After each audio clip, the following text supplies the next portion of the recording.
everyone. Welcome to the Zone to Speak podcast. I'm your host, Juliana. Hey everyone. At Zone to Speak, I know how important it is to stay healthy, strong, and ready for every ride, workout, and adventure. That's why I'm sharing some amazing discounts on products I personally love, designed to support your health, performance, and overall well-being, whether you are an athlete or just looking to feel your best. Cyclist, their smart pump is a game changer. Compact, efficient, and perfect for keeping your tires road and gravel ready. It's ideal for travel too. You can take it on trips and skip the CO2 canisters. You can even change your tire pressure on the go when switching between surfaces like road and gravel. Get 10% off the smart pump and 5% off everything else. 15% off New Zest. Fuel your body with clean, plant-based nutrition. Their clean, lean protein provides a high-quality, easily digestible protein source with no additional additives, perfect for recovery and sustained energy. Plus, their Good Green Vitality is packed with essential vitamins, minerals, and antioxidants to support your immune system and overall wellness. 15% off Oleos. Oleos offers powerful wellness shots made with adaptogens, nootropics, and functional nutrients to support performance, focus, and recovery. I'll be using Oleos daily in the lead up to my next race, and I have already got my pre- and post-ride shots ready for my long weekend rides. If you are looking for a clean, effective boost, Oleos is it. Use code ZONE2SPEAK15 to save 15%. 20% off First Endurance. Top-tier endurance nutrition designed to support hydration, recovery, and sustained energy for long days on the bike and any endurance activity. 15% off Frey Skincare, made for active lifestyles. Designed for skin that sweats, their all-natural vegan and cruelty-free products keep your skin protected and fresh. I have been using Frey for about 10 years and my skin stays young and has never had a breakout since. 10% off Cold Aid, high-quality supplement to support your health, from multivitamins to probiotics, collagen, and more. I personally take the women's fermented multivitamin and creatine, and I genuinely feel great with them. No nausea, just steady energy and support for recovery and daily health.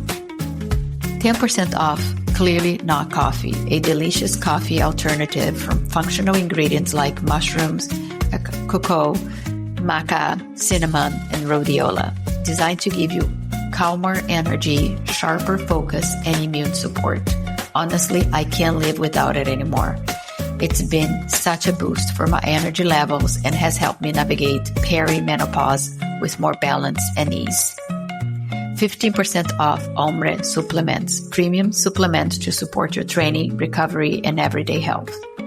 And there's something special from me, your host. As a certified integrative health and nutrition expert and holistic life coach, I'm offering 25% off personalized nutrition and life coaching with Genki Wellness. If you want to optimize your health, improve your energy, and feel your best, head to bemoregenki.com. For all discounts, check out the episode description, use code ZONE2SPEAK at checkout, and let these incredible products support your health and performance. Now, let's get into the episode. In this episode of Zone to Speak, I am joined by Guillermo, co-founder of the stylish and forward-thinking cycling brand Down the Road.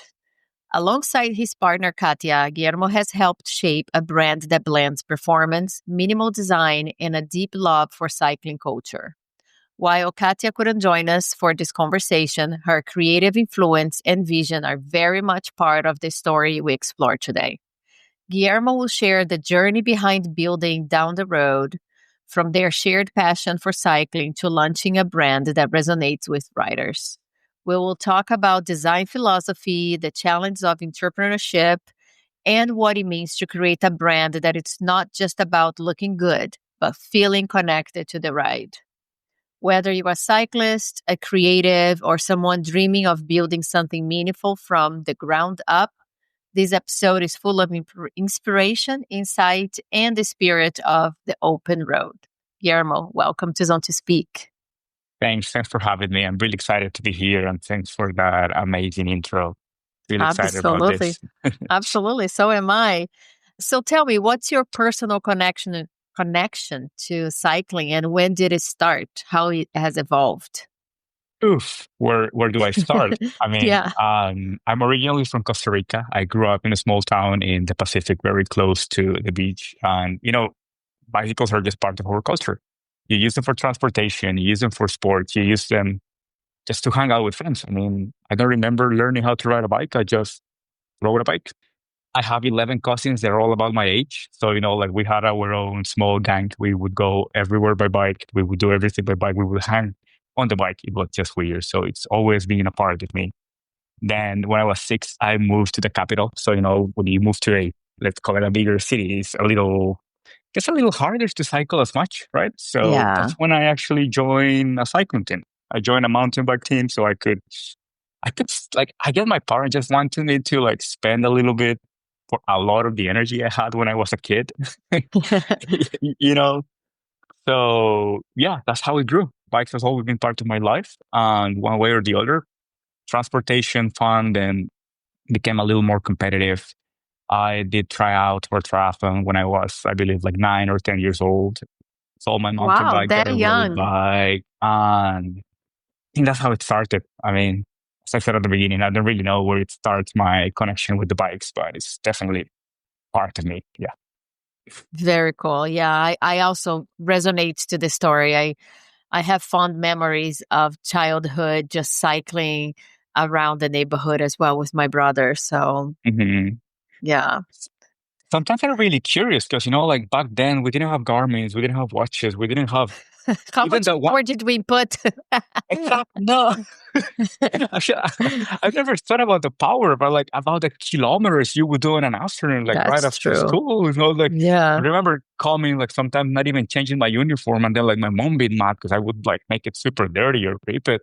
I would just be out for 5 hours, just riding my bike. How many kilometers? All that That's mileage not on true. Strava. That's true. We never got tired. Never wanted to come back home. I know. It was super fun. And do you have any background in design or creative field? What influenced you to start down the road? Yeah. No, I do not have any background on design. Actually, I never did anything related to design or how things look ever in my life. I mean, I was that guy in high school that couldn't draw anything. So a friend of mine helped me to do it. So that's about my creative background. As for down the road, it's actually the first time I said it. I think. At the beginning, we didn't want to create an apparel brand. Down the road was some sort of a parallel marketing strategy for a fitness boutique studio. That was the original plan back in 2019, right before COVID. I'm a coach by trade. So I went to university, I got my bachelor's degree in science and sports. So I worked as a coach. We wanted to open a fitness studio boutique in Ukraine in 2020. Everything was planned before COVID. At that point of time, I was racing at a higher level for triathlon. So I was very picky on what clothes I could wear, I could not wear, what I wanted, what I didn't want. It was very clear. I had a very clear idea. So again, I was a parallel marketing strategy. So we were working on it. And then we came to the point where we had a really good product. It's okay, we have this product that could go to market. I would say easy, but not easy, but it was ready for market. Right. We had a logo, we had a name, we didn't have designs, but let's say we have 50% of the product, let's do it. And then we moved to Ukraine. We wanted to open the studio. One COVID second. hit. Just to, don't mean to interrupt you, but I'm interrupting. Can you explain why Ukraine? Yeah. So Katya, my partner, she's Ukrainian. Right. Okay. Yeah, we were both finishing university in China. We needed to see what was next, right? I'm really that guy that you tell him something and you're like, yeah, let's do it. Whatever it You is, get it done. whether, whatever, even if moving to another country, a business, an idea, a very long ride, very long swim, I just say yes. I'll figure out halfway how to finish. So it was like Ukraine. Yeah, why not? Let's do it. Like, food is really good there. Let's go.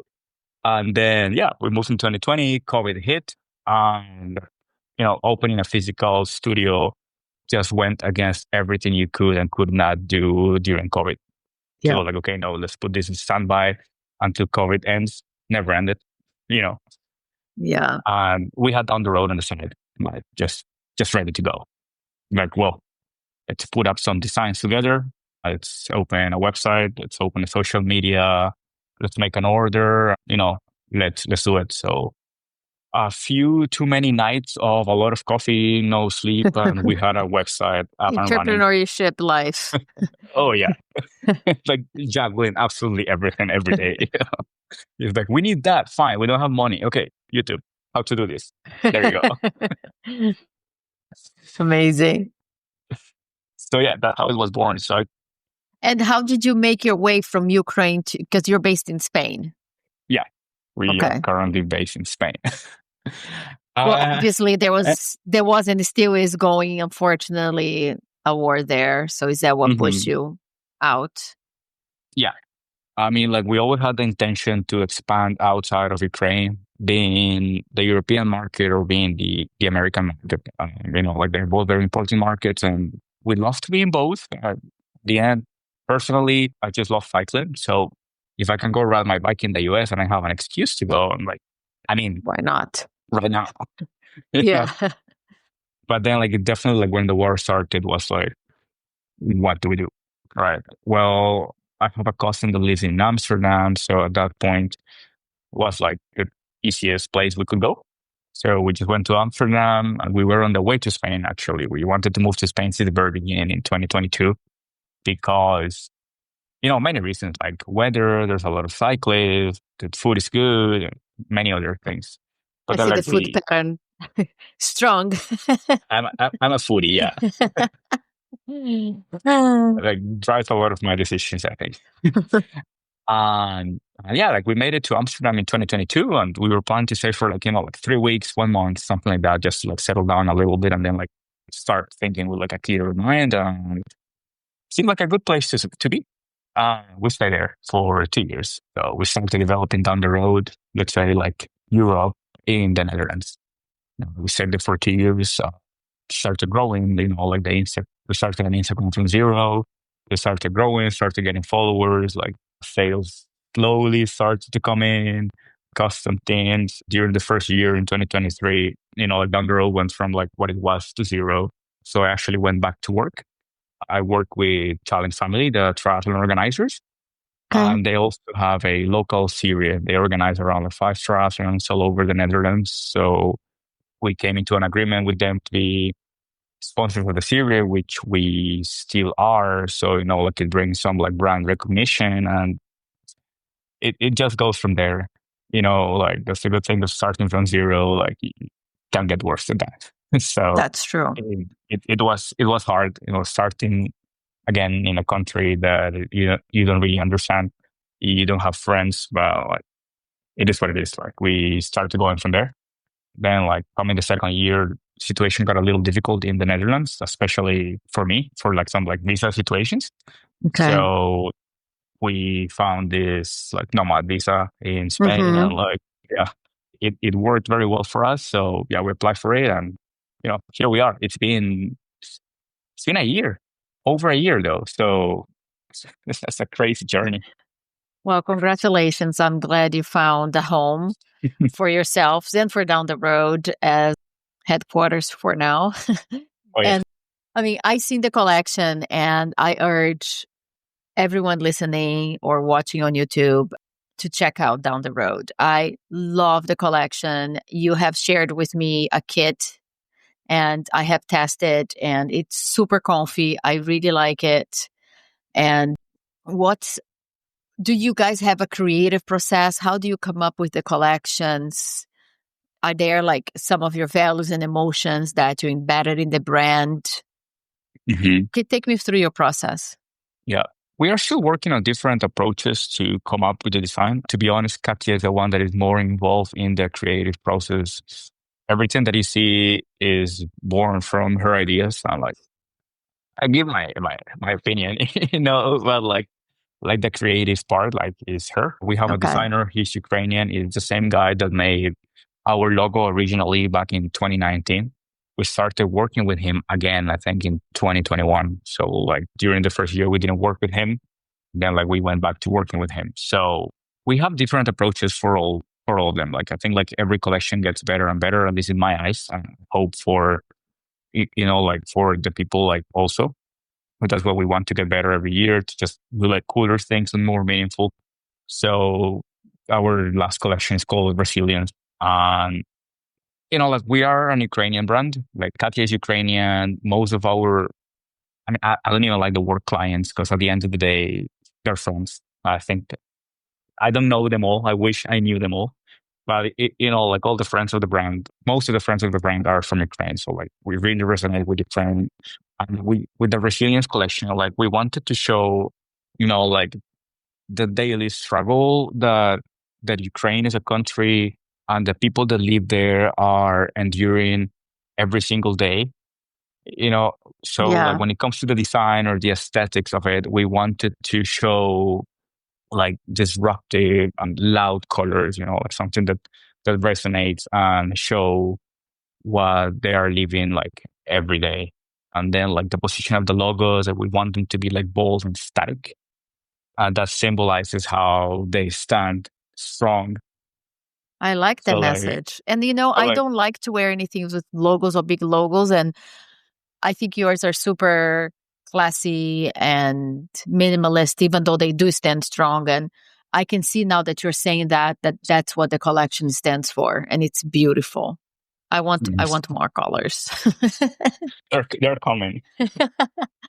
No, the colors you because I only have one, so I want Yeah. more of the colors you already have. Mhm. Yeah, they're coming soon. Like Katya's working in the new collection, so we have actually Wow, placed the order already, and we're super excited. Yeah, like for me, it's day one every day. I just get excited with very cool. absolutely everything. And how it is, to build a brand and working together as partners. It's fun. We've been doing this for a very long time. Like it's five Hmm. years already. Yeah, it's 5 years already. So I can say we're used to it. Like we still go on dates, and we're like, can we not talk about down the road? Like, oh, That's good. and Setting boundaries. everything goes Business, quiet. couple, yeah. So at the beginning, the thing is like we started in Ukraine, so like Katya has had to do a lot during that time because like I couldn't talk to people, I couldn't help with a copy on Instagram. I made a website, but then like she had to translate and she had to do like a lot of things. So since the very beginning, like the roles were very well divided on what she had to do and what I had to do. And with the time, we just learned what is she better on, what I'm better on, Hmm. and we kind of try not to bother too much the other with things. But at the same time, there are things where like we just think completely different, and like we'll come into an argument and just try to find a solution of what works better, or like at the end of the day, like what is better? Because let's say she focus a little more in Ukraine and focus a little more in Europe. And then like sometimes we try to do joint things, like a joint campaign, something for ads, like an email, an event, like we want to sponsor somebody. It's like, okay, we have shared values, but then like maybe these values don't resonate very well in Ukraine, like due to the whole situation, or Right. values or things that resonate very well with Ukraine, they don't resonate very well in Europe. So everything is a balance. Is all about communication. Like the more we speak, we try to be as open and to speak like as freely as possible. Like I think good communication is what makes it work. We're still trying to find balance. We have an 8 months little kid at home. We became parents like 8 months ago, Wow. so that helps a lot to set boundaries. That's Yeah, that's like true. especially from work. So, like before we would speak about on the road like 24/7. Now it's just impossible. Yeah. So like that is helping us. a lot. And it's really cool. Yeah, you need to have those health boundaries. I can see that. Yeah, I mean, down the road, it's your baby, yours and Katya's. So it's a startup, and you two Mhm. are giving, all of you into this, and it makes total sense. But yeah, it's good that you guys are aware that there needs to be some balance, and like you said, going on a date. Let's not talk about down the road and things like that. Yeah, it's our older baby was the firstborn. Like with time, we have also learned to delegate. Like we can't do everything. Sometimes as a small company, it's also hard. Like you need to work with a tight budget. We can't just start hiring Yeah, a lot of people to delegate things. Like, okay, now I don't do anything, right? Like we can't do that. So we still have right. to do a lot of things. We're trying to grow a team both in Ukraine and Europe, and with that comes, like delegate work, grow more, and then like we could focus in other things like growth and the overall appearance of the brand, and like stop doing a little bit of the operational things, which, to be fair, those little operational things is what brings us the most conflicts between Katya and me, I would say, Mm-hmm. because sometimes we need to discuss something very important, but like you have so many hours a day, so much. Your mental energy is also limited per day, but then like you spend the whole day, like doing like very small things that are super important for the brand, but Yeah. then like it pulls you away from. It's not more important, but it's just like different kind of tasks. Like I think we all fall behind that, like what is really important and what is urgent, and this square X things. I think you know what I'm talking about. Yeah, exactly. And you said you guys all could have different opinions, which is good because you can see different sides that you're not maybe thinking about it. But then, of course, that can generate more tense conversations. But Mhm. it's good that you're going through that and continue to learn. That happens with any business partners. So, Yeah. of course, your business partner is your also life partner. So you need to Mhm. make it work. Yeah. It's all fun. I think we're having fun. Like at the end of the day, Yeah. we'll be like, you know what? I'm with you. Let's do it. Yeah, Like absolutely. At the end of the day, you whatever it both is. want what's best for the brand Yeah. and for each other. So, and when you guys are not working on the brand, what's your ideal ride or day together look like? Nowadays, yeah. Well, nowadays we probably go down to the beach and just like, like walk with the stroller, have a coffee Mm. here and there, try food. We are both foodies. Like we love food. We love trying everything. So I would say that's an ideal date for us. Sometimes we speak now and we're like, what were we doing before having Sophie? Like Sophie's our daughter. And I actually don't have an answer. I'm like, I don't know. I don't know what we were doing. But Work, work, work, work. I think it was pretty much the same, like we would just Yeah. go out, like have a walk, eat, have coffee. We would actually work out. We wouldn't work out together that much, to be honest. Hmm. But you Yeah, ride together? we used to ride together a lot. So we lived in Shanghai for about like 5 years, and we used to ride together a lot. We would join a lot of social rides and stuff, and we had like many cycling friends. Then we moved to Kiev, and we were still cycling together. Once we moved to Amsterdam, actually, like, had to stop cycling a little bit, like in. Well, I mean, I don't want to like put words in her mouth, but so I'm going to speak like from my personal experience. It was a little hard to train during the first, Hmm. like 4 to 6 months, because you just like go to Instagram, like watch the news or whatever, and you're like, I'm sure there were more bigger things in her mind, y- probably. yeah, like from a very selfish approach, you're like, yeah, like my friends can't train, and it's not because they are lazy to wake up in the morning or it's too cold. It's that they can't literally do it. So like, why Yeah. do I have the privilege to do it? So like during that year, it was just a very weird time to do like normal things. Yeah. After that, you just followed the momentum. She started doing other things. She was enjoying a little more like yoga and running and these kind of things. I can't leave my bike even if I wanted to. So, So eventually I did go back to train, and then like, well, we moved to Spain last year and she was pregnant. So she was actually not cycling. And now it gets a little hard to plan things when you have a baby at home. Yeah. Yeah, I know. I've been there. So yeah, so she's currently not riding. I am. So Are yeah, you riding? I know you said you done a lot of triathlons very competitively. Are you still riding a TT and racing, or are you now on the gravel wagon? I haven't yet jumped on gravel. It's coming.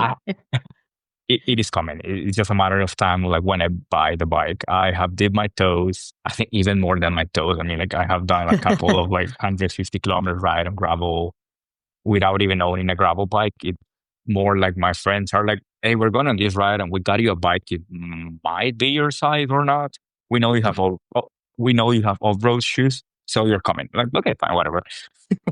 Yeah, it's like a long ride on the road, a long ride on gravel. They just say it's the same. I know it's not, but that's how my mind works. But mainly, I'm training for a triathlon. I don't know when. I don't know what. I have a coach. I'm being coached by the same guy that coached me for the national team 15 years ago. Wow. Amazing. I started working with him like 3 years ago again. Cool. So yeah, we have a plan. We have a plan written just to be in shape for World Championship in Marbella. I'm not planning to qualify, but he's coming, and we have like several of the underroad athletes going to the event. So, I just want to be in shape to train with all of them because, they're all in World Championship shape. I can't get there. Like, guys, wait for me. Like, no, not cool. That's cool. When is it? Mid-October, I believe. I might Okay. be completely wrong. So You don't even know. yeah, I just know I need to be in shape like by the end of the year. So that's it. And then I don't know, like, like I have my road bike here, I have my TT bike here, and I just ride whatever I feel like riding. That's Like, good. yeah, Yeah, I I'm like not, that. I like just having fun, when you start yeah, taking too serious and you have to do this and you have to do that. like I'm not picky, like if I'm going on a Saturday, like all my friends know what I do every week. I pretty much do the same every week. So they know when I ride and what I ride when. So, like Saturday, sometimes someone texts me like, "Hey, I'm going for a ride. Sorry, like, may I join you on a ride tomorrow?" I'm like, "Yeah, sure." So I take the road bike because, it's more like group friendly. Yeah. If I'm going alone, I probably take my TT bike. That's it. Also, I like it more because you can carry a lot of water. So when I go on the TT bike, I'm like, I don't know, I'm like a camel. I carry, let me see, 750. I carry about like almost 3 liters of liquids with carbs. Wow. So if you go How on long usually is your ride? anywhere between like 4 to 6 hours, I would say. Okay. Well, then it's a good amount of water. Like I just mix it up with a short run, something like that at the end. Uh, I'm still at transit, so I gotta do it. Do it for sure. Uh, and I just take all the bottles because I remember like on the first weeks of being in Spain, I went for a long ride and I took like two 650 bottles. That makes like liter and a little more. It was Sunday, so everything was closed.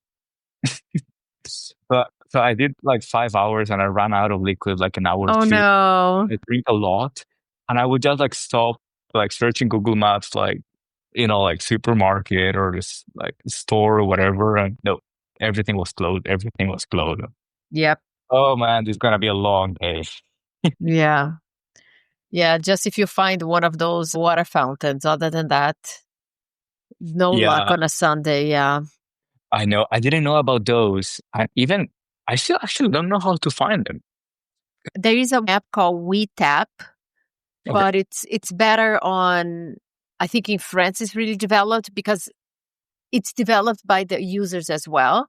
So if you see a water fountain, you can add it to the app as well. Put a picture, put a comment. So it's trying to, I don't know if there is a technical word for it, but yeah. So it's not perfect. That's what I'm saying. It's not like all the water fountains are going to be there. But the more users they get in different countries and people start putting their Mhm. water fountains they find, then you'll be more complete. But there's some there in Spain because I've been trying to find it as well. I went through, I go through the same thing. It's not just Sunday, but in Spain they also take siesta. So all the places for you to buy something, they are usually closed between 1:30 to 4:30. You know, which is So the time I get hungry. So that's why I always cook. I'm actually gonna have that app a look because man, I really need it. Like I yeah, can't be check it carried. out. Yeah. Check it out. In the Netherlands, you just go to Google Maps and you type water and you get there. So Really? That's really cool. at least in Amsterdam, like it would always Okay. work for me. So like that was pretty easy. But like yeah, here Google Maps doesn't work at all. Like sometimes I go in my TT bike, like full arrow position, I end up off road. Yeah, I'm turning back. I'm not using Google Maps anymore. Yeah, it's not very accurate. Yeah, not the best. So back to Down the Road. Tell me, what inspired the name Down the Road? I have my own vision when I see the name. I like it because I connect to the name. But tell me what inspired you. May I know what are your thoughts on that? Where do you think the name is I coming just from? imagine like my friends waiting for me, like, let's just meet down the road. Yeah. Like when you go on the ride, let's just meet down the road. That's what I think every time of the brand. And it makes me smile because Yeah. I'm going on a ride and meeting my friends. Yeah. So that's like the literal meaning, right? Of down the road. It means, like somewhere there. Yeah. We actually took both the literal and metaphorical meaning of down the road when we chose the name. We wanted the literal definition as well because people need to understand that, like we launch in a country where English is not the first language, but we also didn't True. want to limit ourselves to choosing something in Ukrainian and be like that niche because like we have always wanted to go international. Like at least that's our goal. But then like the metaphorical meaning of down the road is something like the journey, like the progress or the process, like, like what is ahead, what is coming, like what are like, we are looking at like 5 years down the road or 10 years down the road. And like, what happens down the road is like where we collect all the moments, all the emotions, all the people, all the rides, like every adventure, all the good things and bad things. So like we just collect all those things and that's what makes me, like that's what makes us as a person, like everything we collect down the road. So that's the approach we wanted to take when we chose the name. So yeah, but I think I think it's that. Love it. I really like it. One question I have, and usually I think about for any brand, is how do you merge aesthetics and performance? And what I mean is, of course, you want a product that looks good, right? Tells a story, looks good, but also you want that product to feel good. You need to be comfortable in it, but you also want the product to perform and most likely have some durability. But of course, it's hard to get all of those at once because I know if you want something super comfortable, they might not last so long because it's more, I don't know, softer or whatever. Yeah. So just tell me a little bit like how do you merge all these? Yeah, like like every fabric has its own conditions. So like some of them last longer, some of them last less. Like everything comes with good things and bad things. Yeah. In how they look or aesthetics, you mean, and how it fits, like how it looks when you put on the jersey. You're talking about the design itself. Everything. Yeah, the whole package, like how it Yeah. looks on you, but also like designing the looks, like making everything merge and work. I think this is a combination of the whole team. I think like here comes together what Katya and the designer do. It's good that Katya is a cyclist herself. Yeah. The designer is a cyclist himself. So that's very good because we have worked with designers that are not cyclists, and what happens is that like they have an idea, and it's a really cool idea, but it doesn't work in cycling because they might put a logo that looks really nice if you're standing up, like you're never standing up on a bike, right? Like you are in certain positions, so like you see it sometimes, you don't say it sometimes. So like from the pure aesthetic part, I think that's all credits to Katya and Alexander, the designer, that work a lot on that, and it's a lot of back and forth on like what works, what does not work, a lot of like color testing. Like we wish we could like make this process a little more smooth and faster, and at the same time like use less resources, but like sometimes it just takes time to reach something where you're like really really happy with it. So like from the design point of view, that's how it works. Then on how it fits and the durability testing. testing, testing. And when you think you're ready, you just, like you test it again.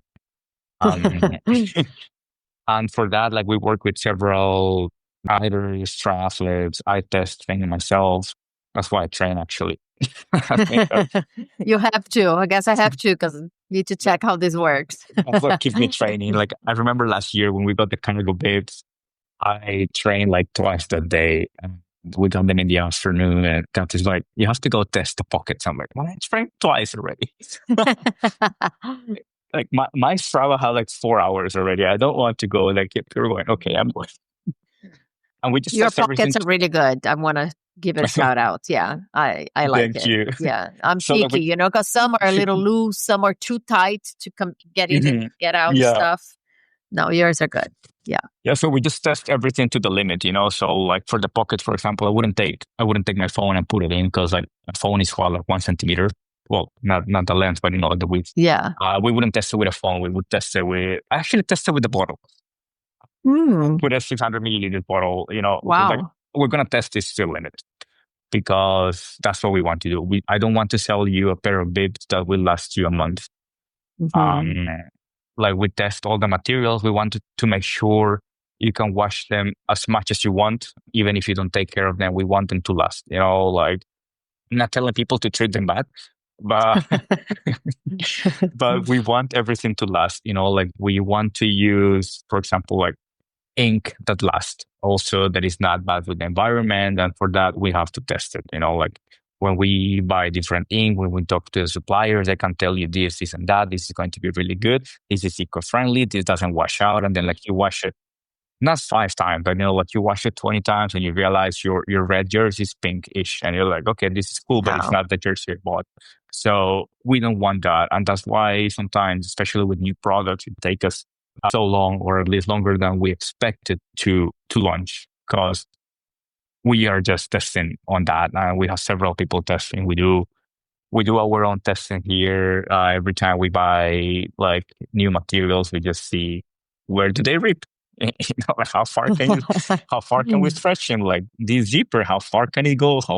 How far can I pull? Because you never know. And then like we try to test it both in the office, like see what can we break in the office and see what can we break on race situations. So we have professionals. We actually don't have, well, we do have professional cyclists, but they do mountain bike.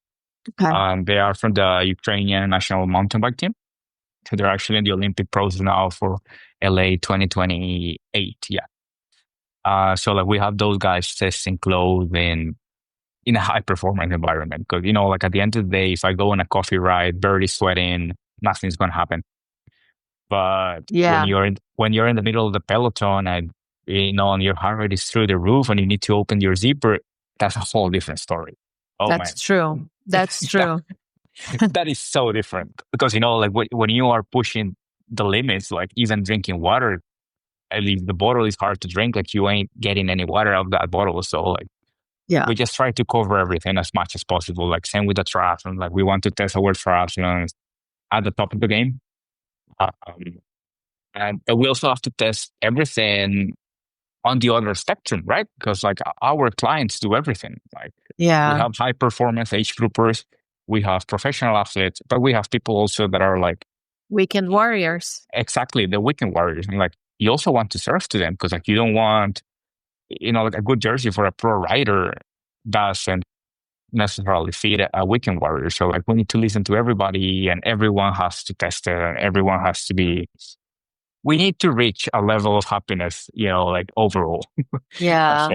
No, I'm impressed. This is really good. I think it's so important to have feedback from real cyclists using the product in real life situations, from weekend warriors to mountain bike racing, like you said. So that's really, really cool. I like that. Again, I tested the product and I thought it was superb.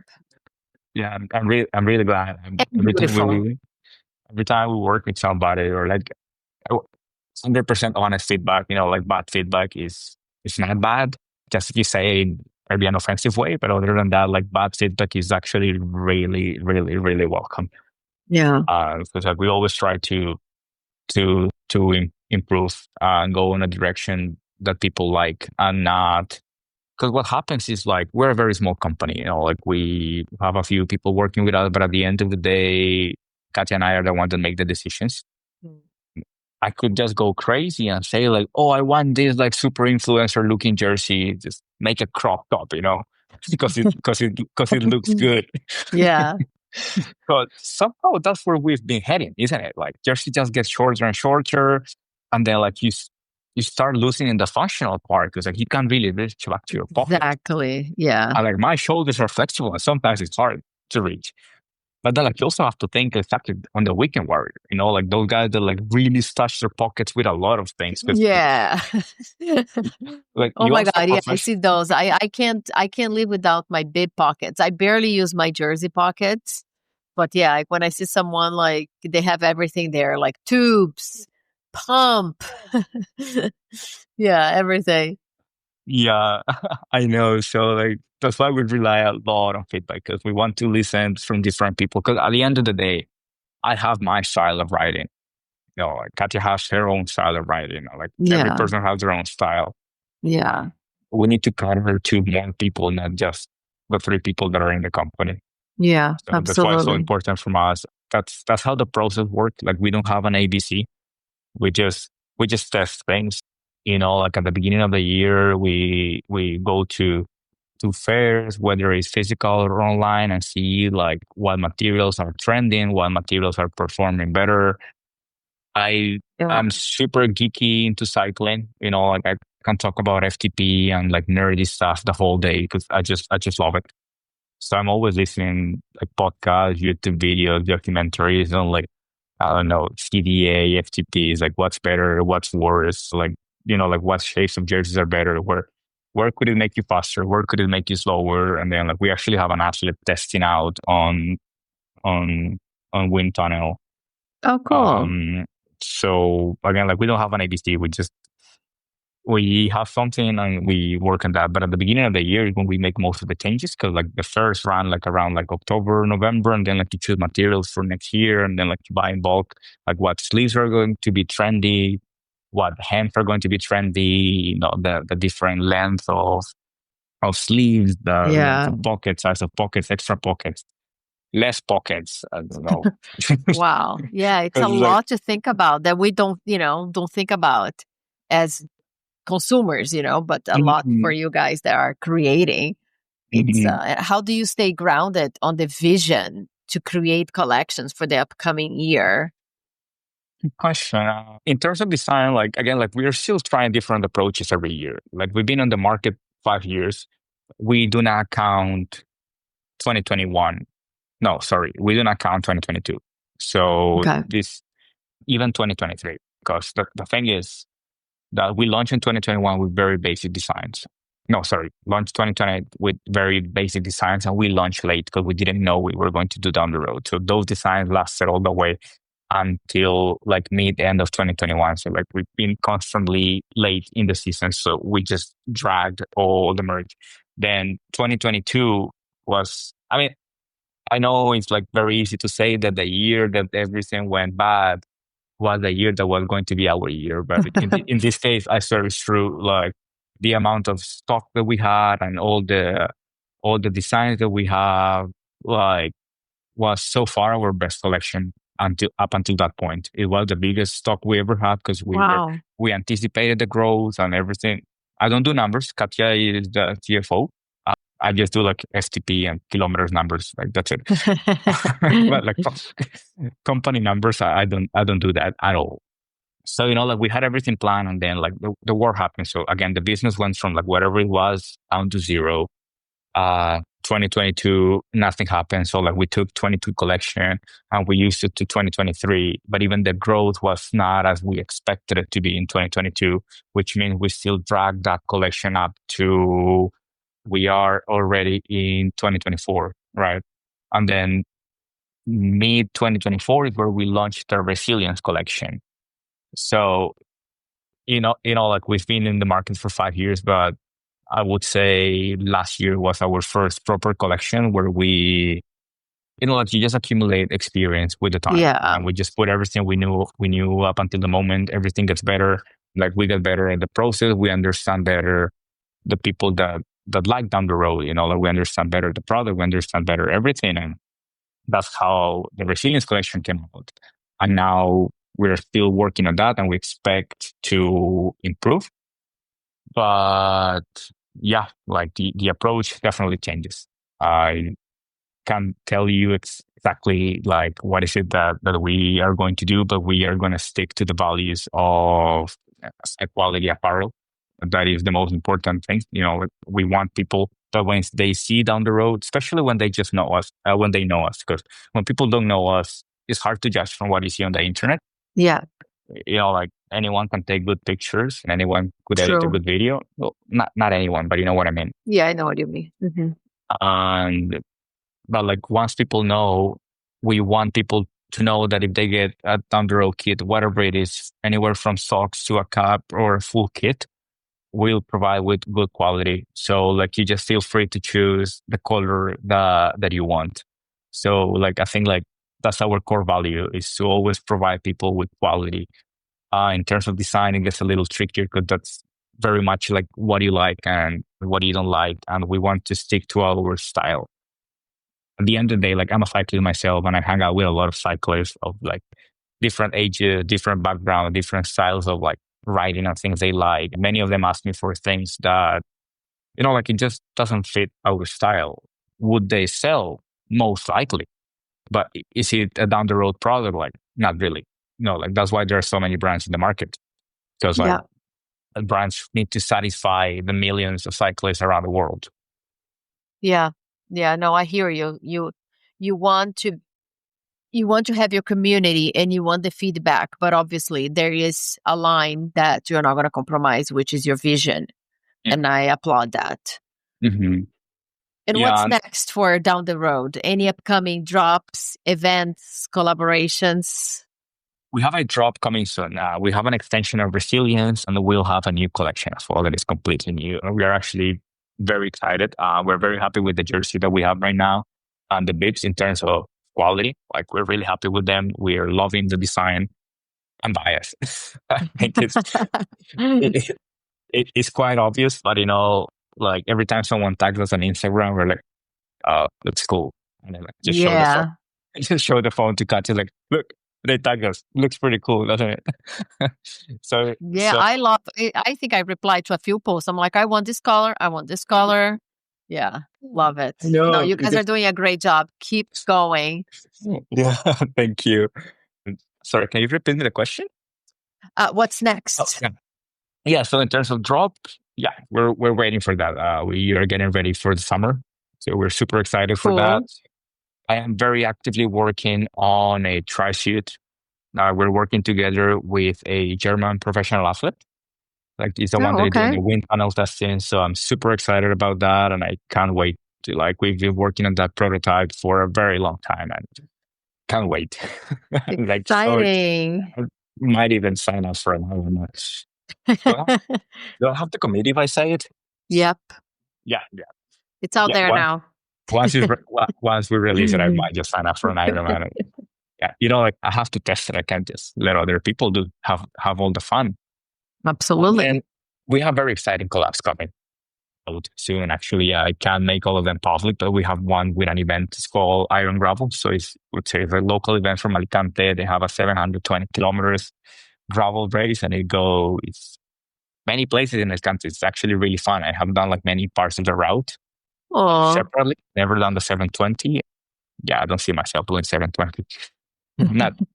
Not yet. I need to get my triathlon chip out of my head first before I start doing those kind of things. So we'll have a collab with them. We plan to do the drop actually sometime this week or maybe next week. We took a lot of feedback from the organizer. The organizer, he raced professional in cycling for a few years. He started doing gravel, I think 10 years ago. So a thing or two about gravel. This is the kind of guy that one day disappear and then he texts you 3 days later. Sorry, I was cycling. Okay. Love it. So, we work. Yeah, disconnect to connect. Yeah, exactly. So for the cargo biz, we didn't do many changes. but he came up with a pretty cool idea on the jersey and like positioning of something. So hopefully Oh, we make it public next week. I'm pretty excited about that. And some other collabs I wish I could say, but I think you'll have to see it on Instagram. Sorry about that. awesome. We'll watch the space. Mhm. I will share in the episode description, the Instagram, your website. I want to thank you so much for being part of Zone to Speak. I'm so happy our paths crossed. I am a huge fan of Down the Road. I will continue to support you guys. The brand is awesome and the vision is amazing. And I think everyone should support because it's a brand, from cyclist to cyclist, bringing equality in Ukraine and the world. So thank you, Guillermo and Katia. Yeah, thanks a lot. And thank you for having me. It was really fun to have this conversation with you. And I hope we can repeat it again. Absolutely. Thank you so much. And that's all for today's episode. I want to thank the listeners for tuning in. Your support means everything. If you enjoyed this episode, please consider following, leaving a review, and sharing it with your friends.